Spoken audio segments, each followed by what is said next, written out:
installed for the second time in the White House. But the person that we're really talking about a lot from the other side of the pond is not Donald, but Elon, as in Musk.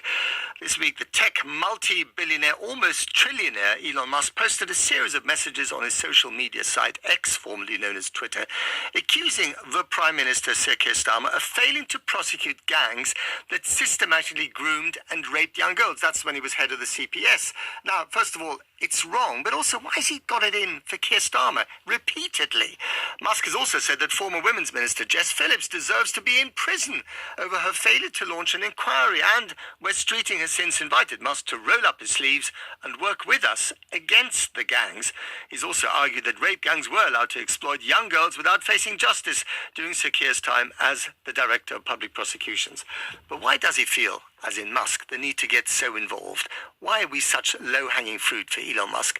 More attacks against the government last night. Michael, the former Washington correspondent as well, so it's got all sorts of things going on here in terms of Elon Musk's relationship with British politics and the UK's relationship with the US. I mean, it's the most, I would almost say unprecedented thing we've seen. I mean, we've had people like, obviously, like, Kennedy's father backing the Nazis and so on. You have kind of people with extreme views in America who have big impacts on European politics, but we've never seen something like this before, particularly coming from somebody who thinks he is very well placed and close to Trump. I wonder how long that will last, but also is the world's richest billionaire, the richest man in the world. I think it's the richest man that's ever lived. I mean, it's just mind-boggling. I mean, more money than most countries have in their national budgets. In fact, more than almost anywhere outside the Western world or China. But one wonders, why is he doing this? What is his aim? Is he trying to be a sort of global statesman? Is he just shooting his mouth off to glorify himself?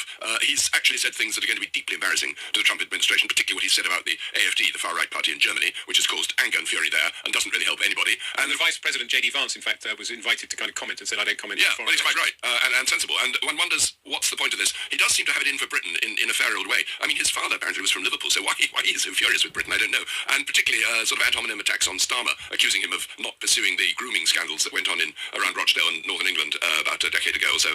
It's just absurd. Why is he trying to bring discredit on the Labour government? What is it? And at the same time praising a convicted criminal, Tommy Robinson, who's in prison, saying that he should be released, a far-right extremist. You begin to wonder, is he flirting with fascism? Well, Gabby, Michael asked the question, what is Elon Musk up to? I mean, there's part of me that thinks this is a man, a very powerful and rich man with an extremely warped sense of humour, because we all rise to this. I mean, he says some things which are, in my view, utterly unacceptable, particularly the stuff about Tommy Robinson and the AfD. They are unacceptable. But a man that wealthy who, frankly, doesn't have to give a fig about pretty much anything, and maybe he's just doing it for the giggles in a kind of perverse and weird way. I mean, is there a strategy here? I think it looks to me like a sort of form of trolling on steroids, really. As if that form had become its owner, almost.